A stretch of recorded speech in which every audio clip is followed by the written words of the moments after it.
This program was produced in high definition by NET Television. Funding for Frontier University Dreams is provided in part by the University of Nebraska Foundation, serving donors and managing private support to benefit the University of Nebraska's 4 campuses since 1936. The University of Nebraska Foundation, one Nebraska, one university.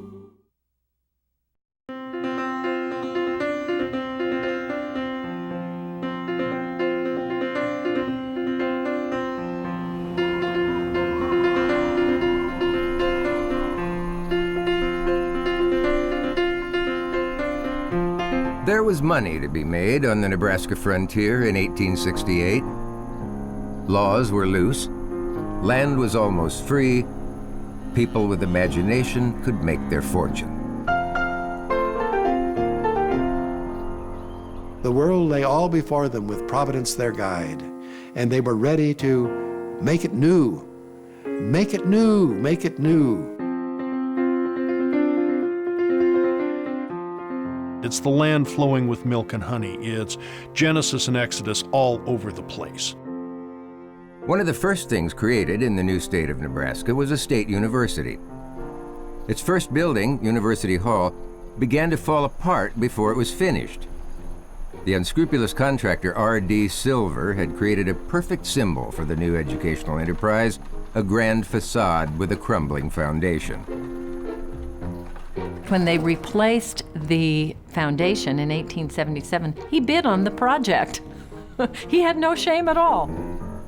An even bigger problem was that hardly anyone in the frontier state wanted to go to the university.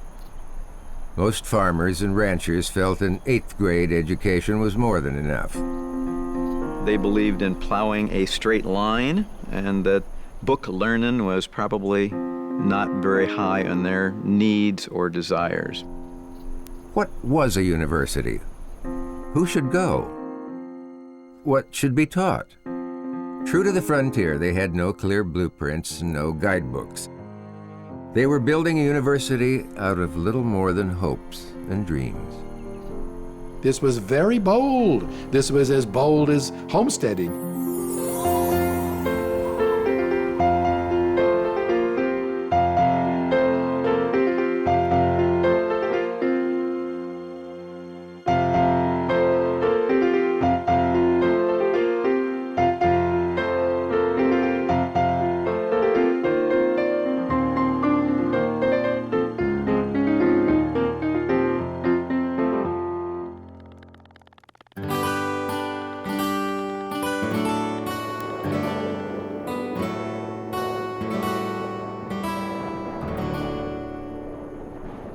In 1867, on a flat, treeless plain next to a salt marsh, sat a small village named Lancaster, with a few shabby buildings and fewer than 40 people.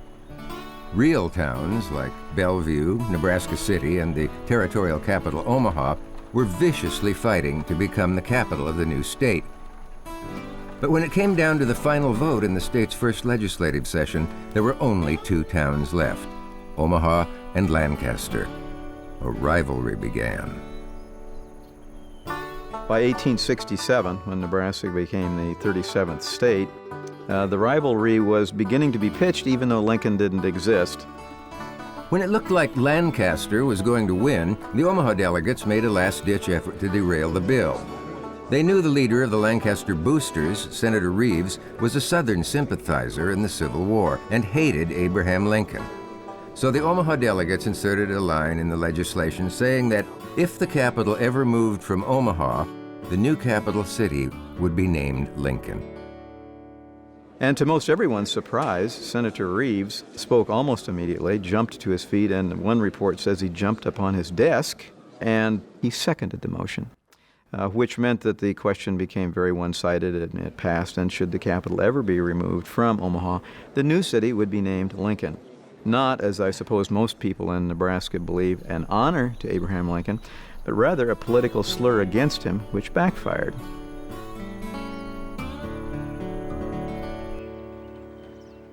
The reaction in Omaha was immediate and strong. The Omaha Republican fumed, "Nobody will ever go to Lincoln.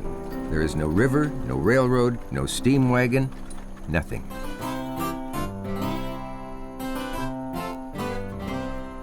Since there was hardly a city at all, Lincoln could be built from the ground up. A grocer and part-time surveyor from Nebraska City laid out the new town, Augustus Gus Harvey. Although he was known to have a weakness toward revelry, he was a well-respected man, and after he laid out the new city, he took on an even more ambitious task.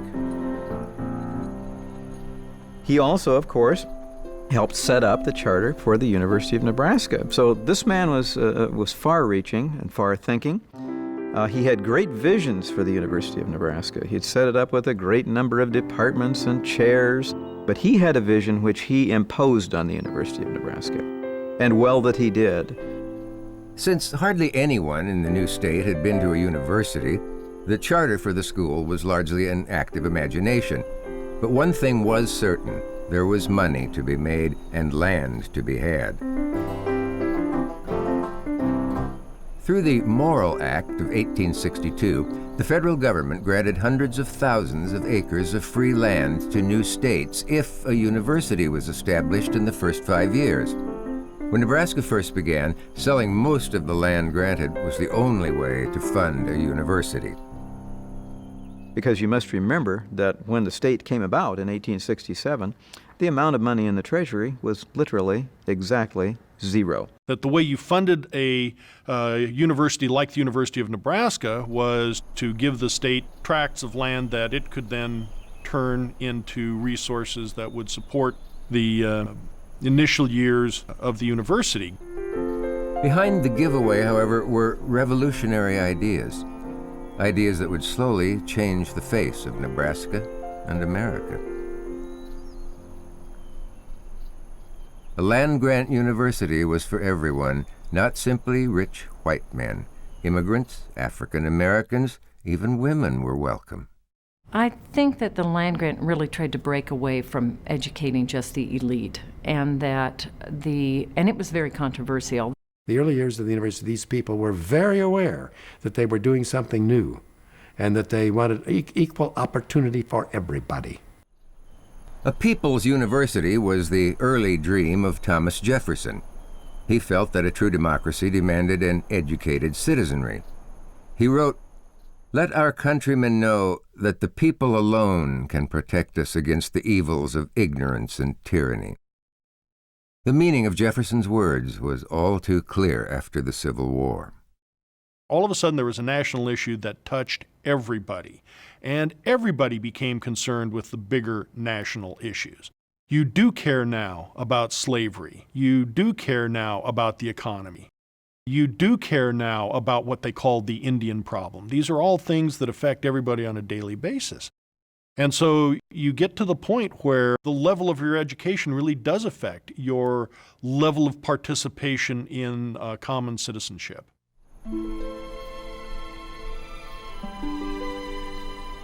Another new revolutionary idea was for land-grant universities to teach more than the traditional studies of Greek, Latin, and mathematics.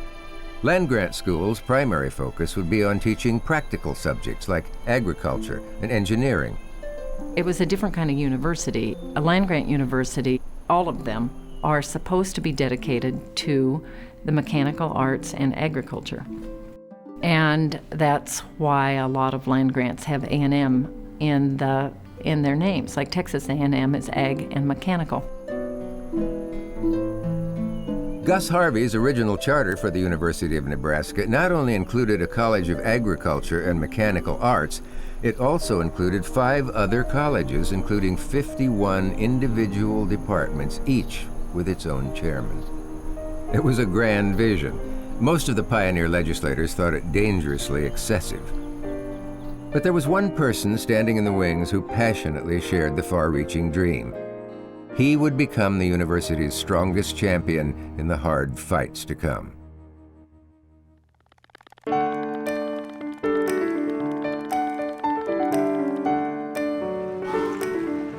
As soon as he stepped off a steamboat in Nebraska City in 1865, Charles Geer began to imagine great things in Nebraska. Charles Geer was a true Renaissance man. He was a practicing attorney, later comes on to be quite the journalist. Gere is also a man that I think was ferociously interested in seeing this new place, his new home, Nebraska, have a solid cultural rooting. He wrote history. He was interested in history. He was interested in literature. Founder of what's become the Lincoln Public Library system. By 1868, Charles Gere had founded the Lincoln State Journal, later to become the Lincoln Journal-Star. He was a serious man, but he was not without a sense of humor. When championing the city of Lincoln as the proper home for all large state institutions, he was fond of saying that having the state insane asylum in Lincoln would provide teachers for the university. The university would provide prisoners for the state penitentiary, and the penitentiary would provide inmates for the asylum.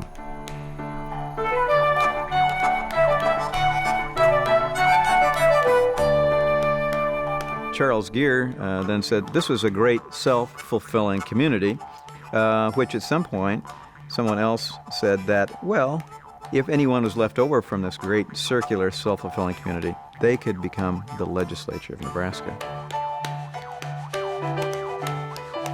Charles Gere was soon elected to the state legislature and became chairman of the Education Committee, where he introduced and championed Gus Harvey's University Charter. Gere helped secure a generous $100,000 budget for the university's first building, University Hall. An imaginative drawing from the time envisioned University Hall surrounded by a cosmopolitan city. Neither the city nor the building would live up to the draftsman's dream. The cornerstone for the building was laid on September 23, 1869. A brass band was imported from Omaha. More than 1,000 people feasted and danced from early afternoon until 4 o'clock in the morning.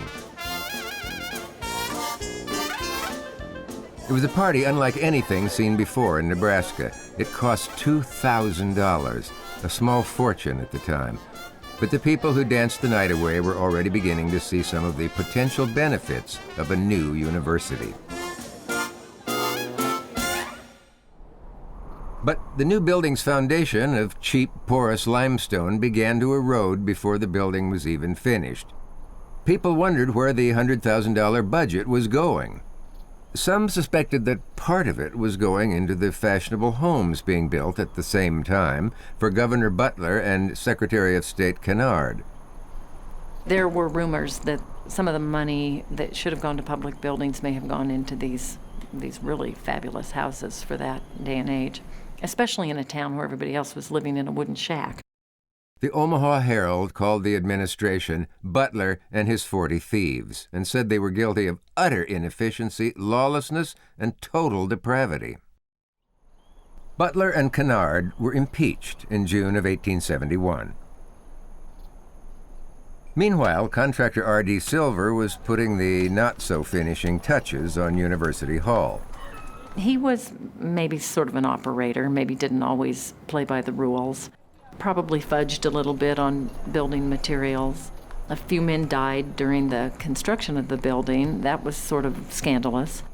Rumors started before the building was even finished that it was unsafe. Safe or not, the school was opened in the fall of 1871. Tuition was free. 70 students came, not from the farmlands, but mostly from the new towns and cities: Bellevue, Sweetwater, Nebraska City, even Omaha.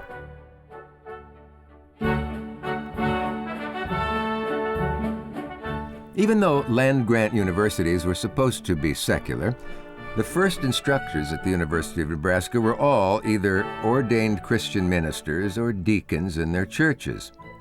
There were no Catholics, no Jews, and no women.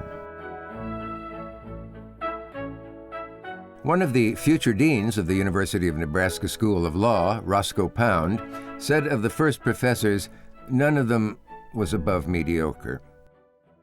However, one man was thought to be exceptional: Samuel Auwey.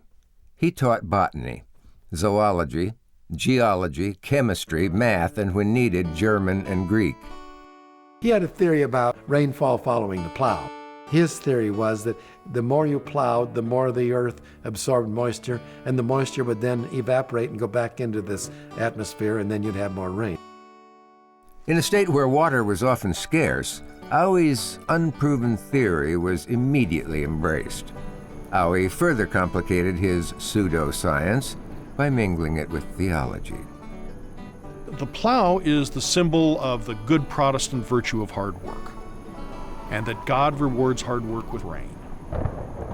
The new railroads, who had their own federally granted lands to sell, seized upon Samuel Aue's "Rain follows the plow" slogan to promote land sales in Nebraska.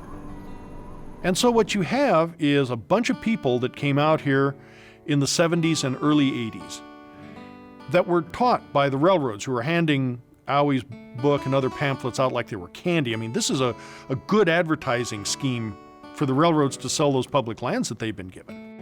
Ironically, it actually did rain more in Nebraska following the publishing of Aue's theory.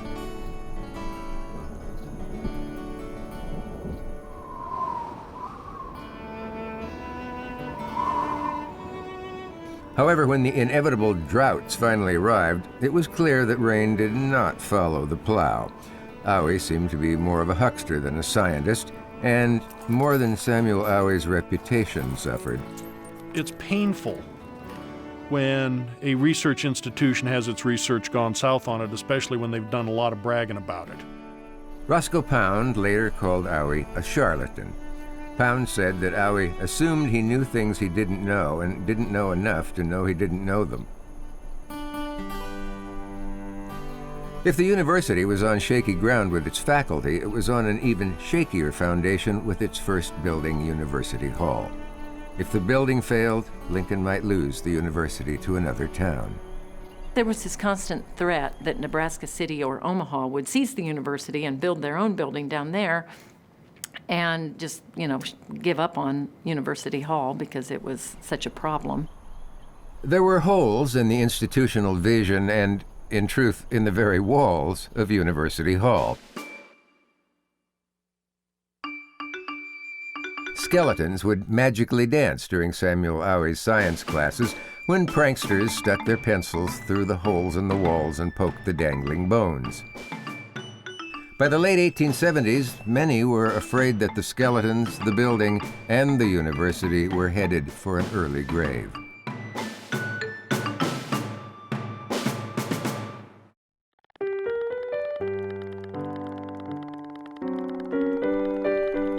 At the start of the 1880s, an incoming student said, "Lincoln was either a Venice of mud or a Sahara of dust.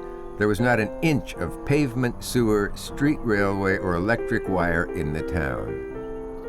There was not a brick building east of 13th Street. Virtually no one had indoor plumbing. If students wanted to take a bath, most had to go to a barber shop and pay 10 cents. If students needed to go to the bathroom, they took a hike to outhouses placed at a safe distance from the buildings.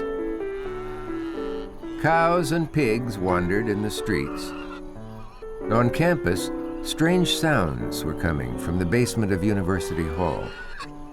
There was a man named Frank Billings who was convinced he could cure hog cholera, but he had his hogs in the basement of University Hall, so you can imagine sitting in class maybe one level up with the aroma of hogs wafting through the floorboards.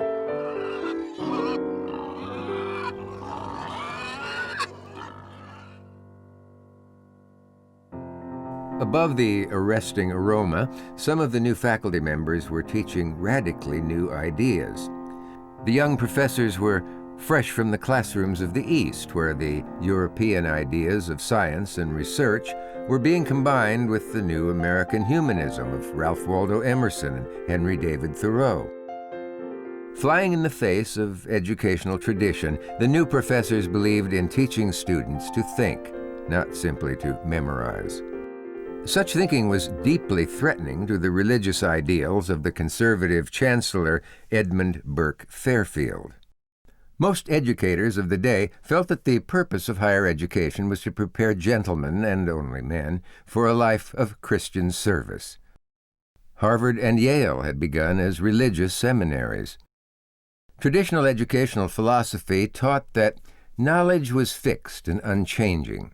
Science, by its very nature, implied that knowledge was dynamic and evolving. The real conservatives thought that wisdom had already been achieved. Now, the European idea of research, which is search out the sources, that's what science really is, to search out the sources. Where did it come from? How did it get here? By 1882, the conflict between science and religion finally came to a head. Seemingly, everybody lost. Chancellor Fairfield fired 3 of the new teachers. One of the young instructors, George Howard, survived primarily because, unlike the other professors, he didn't drink in saloons with his students. In the newspapers, there was a tremendous outcry about the loss of what were clearly promising young instructors. The Omaha Bee wrote, "The state university is supposed to be the highest development of our public school systems, not a Sunday school." Another Omaha paper called Chancellor Fairfield a slimy religious fanatic. At their next meeting, the regents fired Fairfield. The new president of the Board of Regents, none other than Charles Geer, could see a growing crisis in public confidence. He knew that if the university were to survive, he needed someone who could show that the dreams of science and religion could peacefully coexist. Even more importantly, Geer wanted a real scientist who could show Nebraskans the practical applications of science and research. He found his man in one of the world's foremost botanists, Charles Bessey, who was then vice president of Iowa State University. Bessey was important because he wanted this scientific ideal studied. He had written in 1880 a book called Botany for High School and College Students, and this is said to be the most important book in botany of its time and of several generations. Bessey wanted to take the University of Nebraska in a bold new direction. He wanted to pursue practical research. He put an inscription on the cornerstone of the new industrial college that said, "Science in Practice." Bessey was one of those intellectually hungry, highly energetic people who took his students on field trips, went out and actually looked at the stuff, didn't just lecture about it. And a man of my own heart, when you see him parked at his desk, it's as heaped with papers as is mine. He was a man of great unorganized organization. Bessey wanted to strengthen the agricultural college. It was, after all, one of the primary reasons for creating the land-grant schools. When Bessey came, however, the agricultural school was struggling. Very early on in the 1870s, they purchased a farm at 33rd and Holdridge that belonged to a man named Moses Culver, and that became the university farm. The problem with the farm was that the university never really had the resources to put anybody out there. So the poor man who was in charge of agricultural education was also supposed to be tending to the farm. So the farm was bedraggled and not very well maintained, and this, of course, gave the Omaha newspapers yet another thing to criticize the university about. Most of the criticism coming from the Omaha newspapers did not center on the agricultural school, however, but on the new medical school that the Regents had started in 1883. The university is limping along upon an uncertain existence in the hands of fifth-rate men. And to add to it a medical school without the facilities for their training is wrong. One of the problems of the new school had been a problem for all new medical schools, a shortage of human corpses for anatomical study.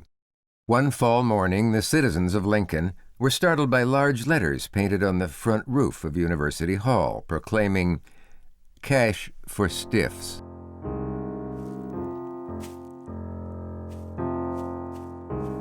Even worse, in 1885, students were charged with raiding the local cemetery for corpses.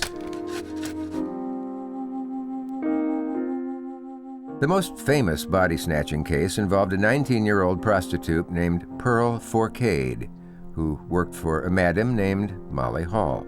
And Molly Hall actually ran a cigar store on the first floor of the building, and on the second floor, Molly had another business which required young ladies who worked there, perhaps for tuition money, we're not sure. But these young ladies had another business on the upper floor. And one evening, The body of one young lady, Pearl Forcade, was found murdered in her room. Pearl Forcade was buried in Lincoln's Wyuka Cemetery. The permit required a disease be specified. In Pearl's case, it simply says, shot. When Pearl's brothers came from Ceresco to reclaim the body, they discovered that her grave was empty. And one of the things they discovered was that the anatomy professor's buggy had been seen at the back door of the funeral hall the night her body disappeared. And this sort of started rumors flying. By the next day, Pearl Forcade's body was returned unharmed. But the damage to the university's reputation had already been done. The Board of Regents terminated the College of Medicine in May of 1887. The university was once again in crisis. As the population of the state approached the 1 million mark, the school had only 370 students. The Board of Regents was under attack. They had fired professors, fired chancellors, and terminated the fledgling medical school. As the decade of the 80s drew to an end, there was again talk of closing the university, or at the very least, moving it to Omaha, where a new medical college was being developed. But Charles Geer wasn't giving up on his dream of a great university in Lincoln. He had a bold new plan to lead the university into a new era.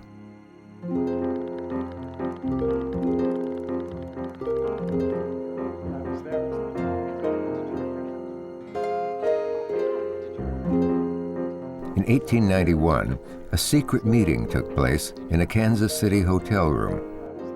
Charles Geer, president of the Board of Regents, and Professor Charles Bessey were interviewing a relatively young man for the position of chancellor.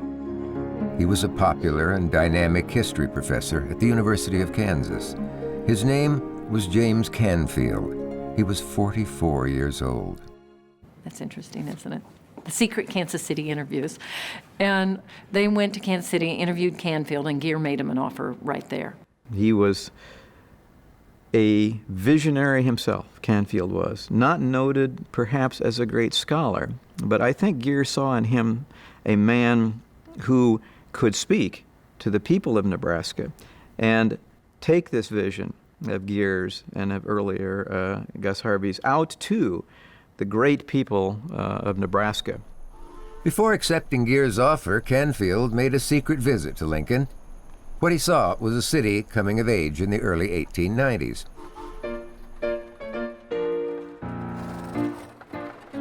Although Lincoln's boosters claimed the city had a population of 50,000, it actually did have a respectable 35,000. A rising young lawyer named William Jennings Bryan had law offices in the city's highest skyscraper, the 6-story Burr Building on 12th and O Streets. There were women's millinery stores selling the latest European fashions. Luxury accommodations were provided by the Linville Hotel. The old salt marsh on the western edge of town had been turned into an amusement park called Burlington Beach. The city had meat markets, gas street lights, horse-drawn trolleys, telephone systems, and miles of paved streets. It also had 37 saloons. When James Canfield visited the University of Nebraska, however, he had to use his imagination to see what could be rather than what was. Cows still grazed in the campus yard. In June of 1891, Canfield accepted Geer and Bessey's offer and became the new chancellor of the University of Nebraska. His first mission was to clean up the campus before students returned in the fall. He wanted the university to look both successful and permanent. In a few short months, Canfield built sidewalks, planted trees, and soon erected a handsome iron fence completely around the university. When the students returned in the fall, it was clear something was happening at the University of Nebraska. As a student named Louise Pound said, "There was doin's in them ruins." Since smoking was prohibited on campus, the new fence posed problems for smokers. Gates were few and far between. The challenge brought at least one student to new heights of creativity. And the Agawam was the campus humor magazine at that time, and they published a cartoon which showed a student between classes running out to the fence and putting his face up to the fence and sticking a cigarette in his mouth so that he could literally be inside the fence and still smoke a cigarette. Canfield's next mission was to win over the hearts and minds of the students. He saw an opportunity in a strange new sport that was the rage at the Ivy League schools of Harvard and Yale. It was called football. And I think Canfield probably saw football as more than a game. He saw it as something which would promote the University of Nebraska as well. At the time, the football team was nicknamed the Bug Eaters, from a story by an East Coast sports writer who said the people in drought-stricken Nebraska were so tough they would eat bugs to survive. Once, after the Bug Eaters returned from an out-of-town victory, Canfield greeted them at the train station and paraded through town with the team. As one observer later said, the band was playing, bells were ringing, whistles blowing. This act of the Chancellor's won the everlasting friendship of the boys. One of Canfield's favorite football players was an African-American named George Flippin from York County. Flippin was elected captain by his teammates, and when arch-rival Missouri refused to take the field with an African-American, Flippin's teammates were quick to respond. So the football team said, well, then we'll just not play with you.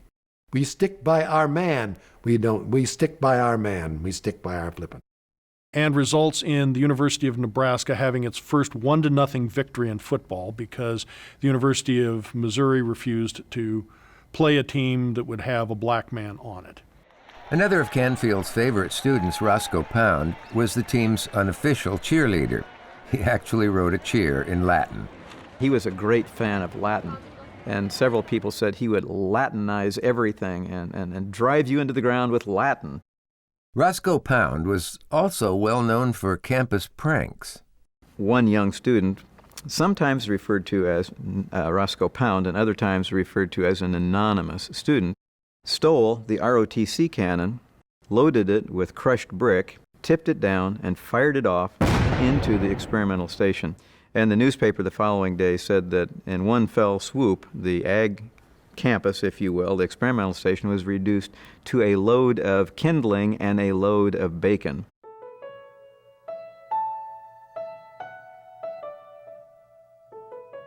The university was becoming an early force in women's rights in Nebraska. Chancellor Canfield himself created and taught a course entitled The Status of Women in America. Canfield hired the first trained librarian at the university in 1893, Mary Jones. She brought to the university the state-of-the-art Dewey Decimal System. Also, under Canfield's administration, Nebraska became one of the first universities in the country to offer a degree in physical education for women. Women's sports were very popular. In fact, so many men came to watch women's gym classes that Canfield had to issue a policy forbidding the practice. It was a woman who garnered the university's first #1 ranking in the country when she beat both the U.S. and Canadian tennis champions in Chicago. She was Roscoe Pound's sister, Louise. She was a serious athlete. She was not only a serious scholar, but she was a serious athlete. And she was a bicycle. I wonder where she rode that damn bicycle, because there were hardly any roads. But she set standards for bicycling. She was a serious tennis player. She entered the men's tennis tournaments because, by golly, she could beat the men. And this was interesting, too, because she was, in fact, a very pretty little girl. She won many medals for her cycling and won a golf championship in Nebraska. One story claims that she actually won the men's state golf championship but was not allowed to keep the trophy.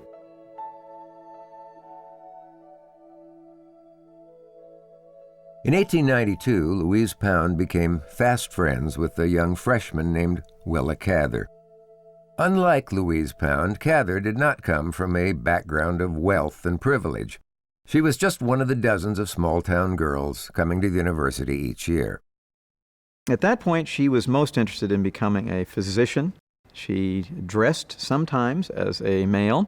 She called herself Will Cather, M.D., and as Garrison Keillor said when he filmed his Prairie Home Companion in Red Cloud, in that period of time, in the 1880s, in a small town in Nebraska, that took a lot of guts. I think the fact Willa Cather goes to the University of Nebraska, a state university, open to everyone, is a very important part of her story. What country in the world ever created such a system, the land-grant colleges, universities? It's very admirable in the extreme. Willa Cather hoped the land-grant school would help her become a medical doctor. But when Charles Geer published one of her essays in the State Journal, she said, "What youthful vanity can be unaffected by the sight of itself in print?" Soon, Charles Geer hired Cather to write theater and music reviews.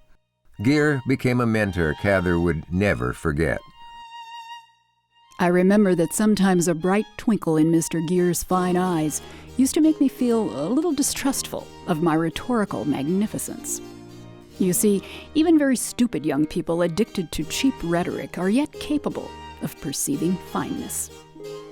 I was very fortunate in my first editor.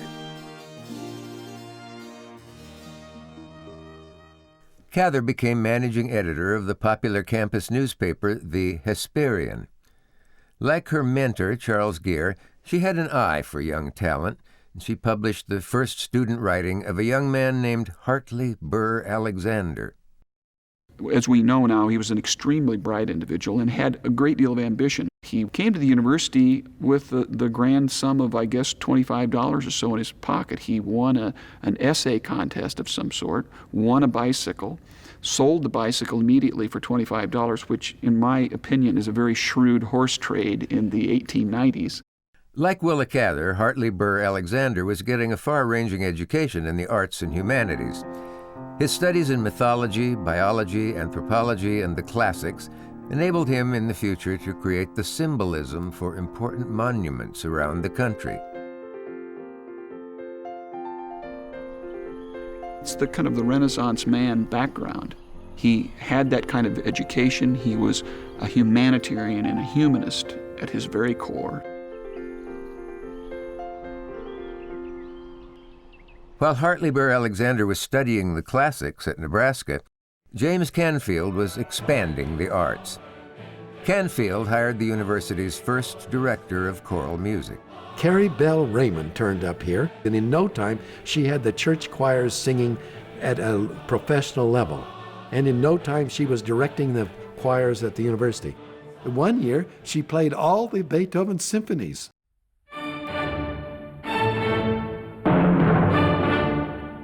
Imagine the audacity of that.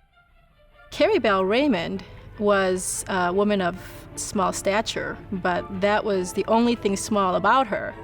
Imagine the amount of confidence that she must have had in herself and in her students to produce such wonderful masterpieces year after year after year. And so if she was alive and doing those things today, she would definitely warrant a great big "You Go Girl."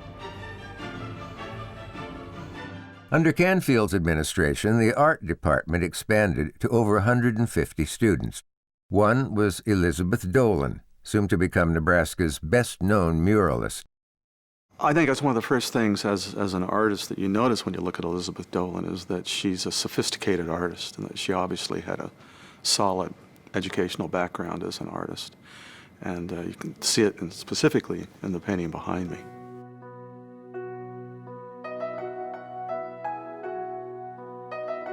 These paintings border on abstraction. So that tells me that she was a risk taker. And then on top of that, you see a real sophistication of form, and her color palette's very interesting, always in control. So right away you see that there's somebody there who knew what she was doing. Canfield also took under his wing the dashing young commander of the student cadets, Lieutenant John Pershing. Canfield had heard that Pershing's passion for discipline and hard work was being undermined by his love of drink. Canfield says, that young man is going to get into trouble. Well, I got to keep him busy. And so the chancellor persuaded him to take a law degree while he was here. So it was an interesting conjunction of great men, Canfield and Pershing, two most remarkable men aiding and abetting each other. Pershing received one of the first law degrees from the University of Nebraska. Later, some biographers felt that it was Pershing's command of the law as much as his command of men that enabled him to lead America's forces so effectively in World War I. Pershing was one of those people in the 90s, one of these bright young men who rose to the full height because of the challenge of the time. The challenge of the time. Canfield was creating a dynamic and attractive atmosphere for the students on campus. Enrollment, which had been flat, was increasing dramatically. In his first 2 years, Canfield tripled enrollment. It was clear that he was winning over the students.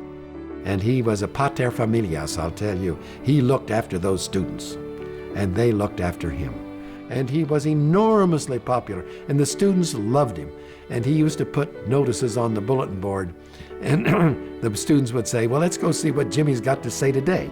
They call him Jimmy behind his back. But Canfield realized that for the university to be a success, being loved by the students wasn't enough. He would ultimately have to capture the imagination of the people of the state, especially Nebraska's farmers and ranchers. In characteristic fashion, Canfield took the challenge head on. He boarded trains and traveled the state like a Bible-thumping evangelist. He traveled the state constantly. He's traveled 10,000 miles a year. He used to say, I may not know Nebraska from Alpha to Omega, but I know Nebraska from Arapahoe to Omaha. In order to sell the university to the farmers and ranchers of the state, Canfield and Bessie took advantage of the 1887 Federal Hatch Act to begin an agricultural experiment station. But doing experiments wasn't enough. The results of the experiments had to improve the lives of farmers and ranchers. And if the farmers and ranchers wouldn't come to the campus, Canfield would take the campus to them. He sent his best professors across the state to teach farmers' institutes. The people that are working at the land are learning from the university, leaving the hallowed halls of the academy, hopping on a train, and going west to where their population is. In the western part of the state, people were hearing about the potential of sugar beets from researcher Rachel Lloyd. Charles Bessie championed an almost unknown at the time cattle feed called alfalfa. He said it was the future of Nebraska. And Professor Frank Billings' work on hog cholera was finally starting to show some promise. Farmers and ranchers were beginning to see the practical value of an agricultural school. It's the educated people that know how to get the biggest return on your investment in your crops. In agriculture then as now, the easiest way to lose money is to not know your business, to be uneducated.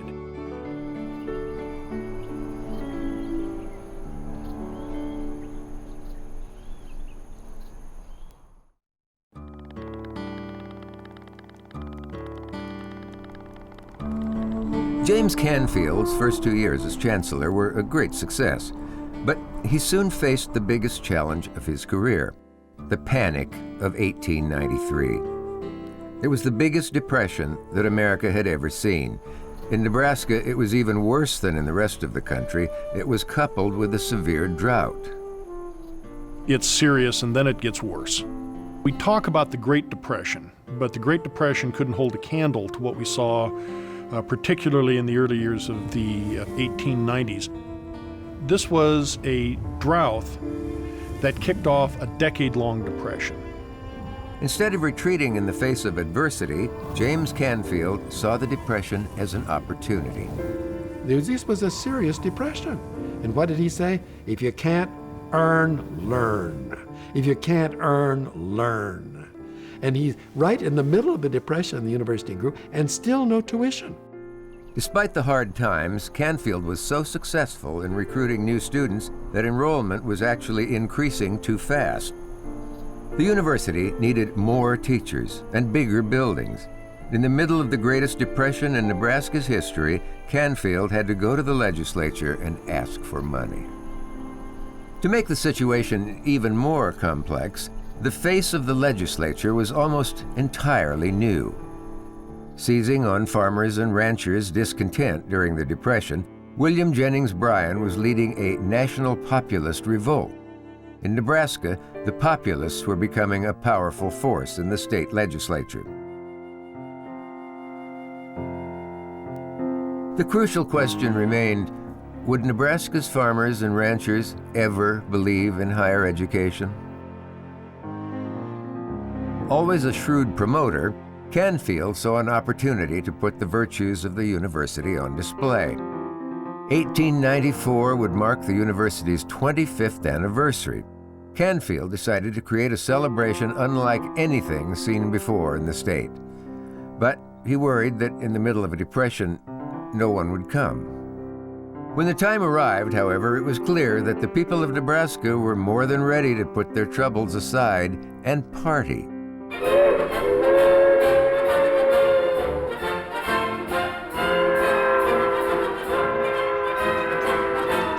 People came from across the state on special trains for the event. There were 4,500 ticket requests for the programs at the Lansing Theater. Lincoln's hotels were sold out, and people across the city accommodated the overflow of 2,000 visitors in private homes. The local department store, Miller & Payne, sold out of scarlet and cream bunting and telegraphed to neighboring cities to send more by express train. On February 15, 1894, the celebrations began with the rolling thunder of Lieutenant Pershing's artillery cannons. At 10 a.m., Governor Lorenzo Crounse gave the opening address, followed by James Canfield, who said, "Out of the dust of the prairie has sprung up this magnificent institution." In the afternoon, all the campus buildings and facilities were thrown open to the public. One of the most popular attractions was the elephant fossil collection of paleontologist Erwin Barbour. His collection later became the centerpiece of the future University of Nebraska State Museum at Morrill Hall. John Pershing drilled his national award-winning troop, soon to be known as the Pershing Rifles. Willa Cather published a 32-page special edition of the popular campus newspaper, the Hesperian. Charles Geer's State Journal called it the finest student newspaper ever published in Nebraska. During a special program at the Lansing Theater, students of Greek and Latin enacted scenes from Sophocles' Electra and Antigone. On Thursday night, the governor and dignitaries gathered on the stage in the Lansing Theater. In the audience, it was standing room only. After 2 hours of stirring music and oratory, James Canfield presented Charles Geer with an honorary degree. On Friday night, after a banquet for 350 people, the junior class hosted a promenade at the state capitol. With the encouragement of Mrs. Charles Geer, even Willa Cather decided to wear a formal gown for the evening. Promptly at 9 o'clock, the cadet band struck up a march. Mrs. James Canfield and John Pershing led a procession of 150 couples in a grand promenade. That promenade was really a kind of march into possibilities. They may have been marching into the state capitol, as indeed they were, but they were marching into the future.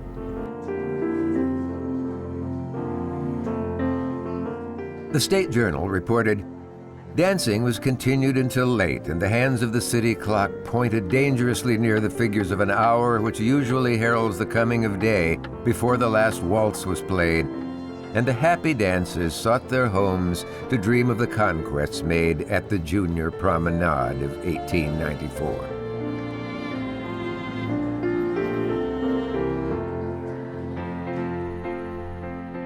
At the next legislative session, the crucial question still remained. did Nebraska's farmers and ranchers see true value in the University of Nebraska.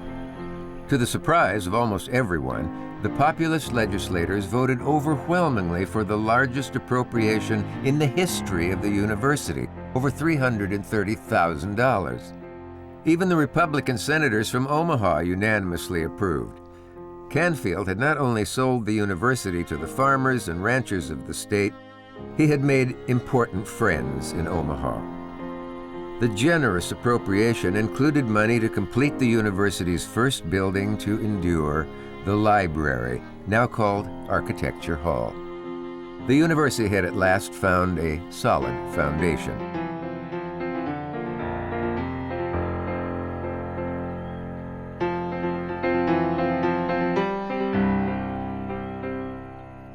And it was considered a fabulous library when it was completed. So that was a turning point, I think, for the university to finally build a building that wasn't a public embarrassment.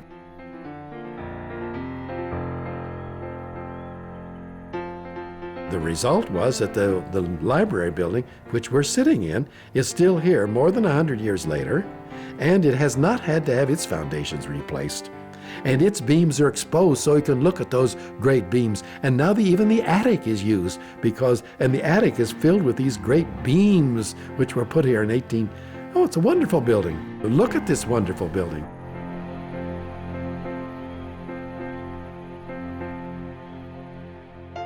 Gus Harvey's dangerous dream of a university with 6 colleges and 51 departments was reached by 1912.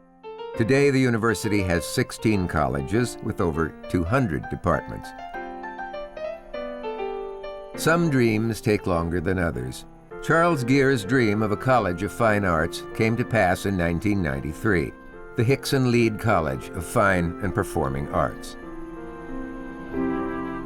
James Canfield's dream was to have 1,500 students by 1895 and 2,000 by the turn of the century.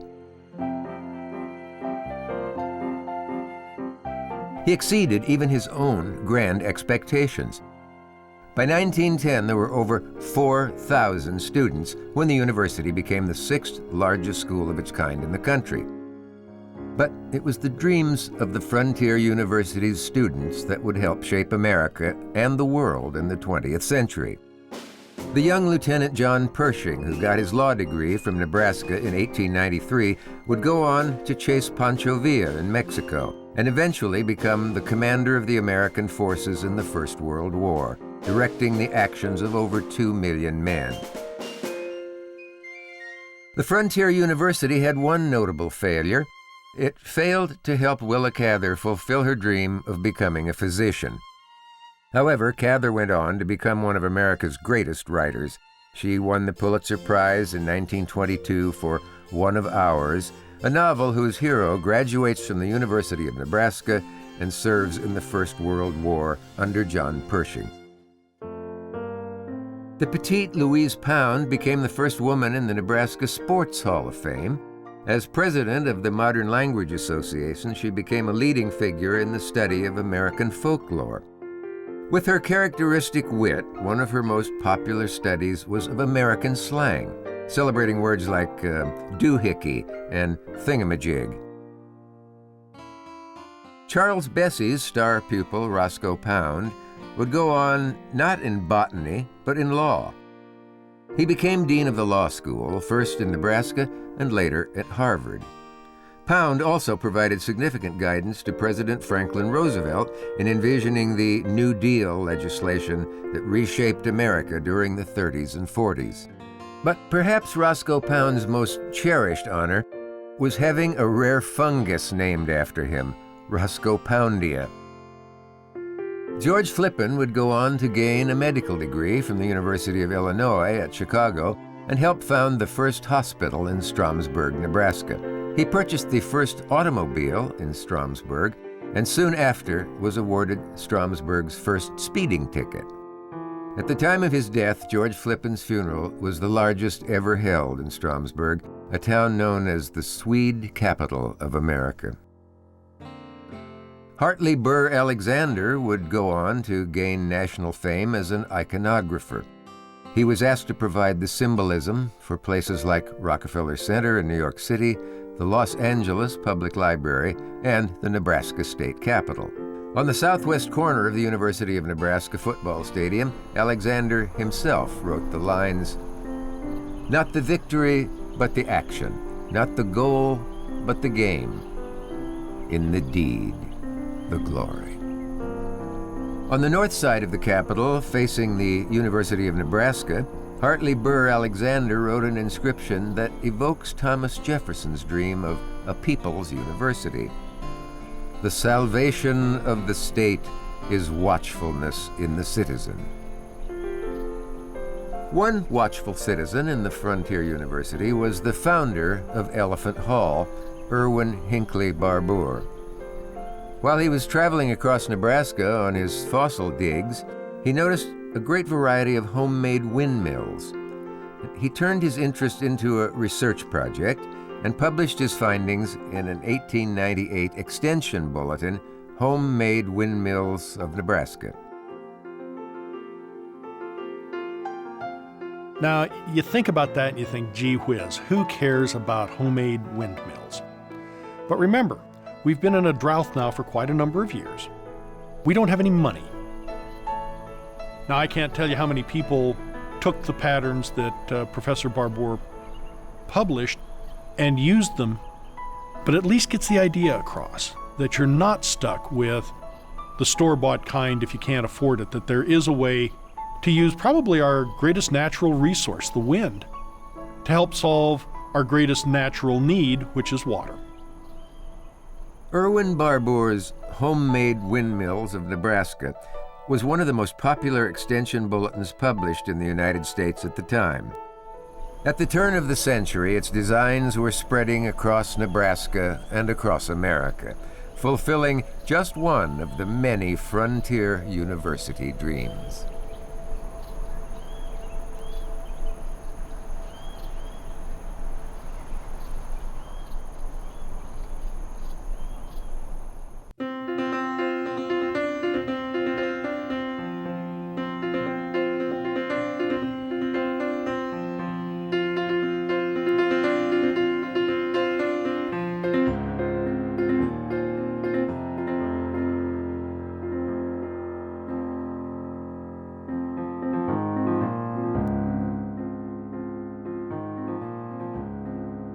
I did not. I'm a graduate from Wesleyan.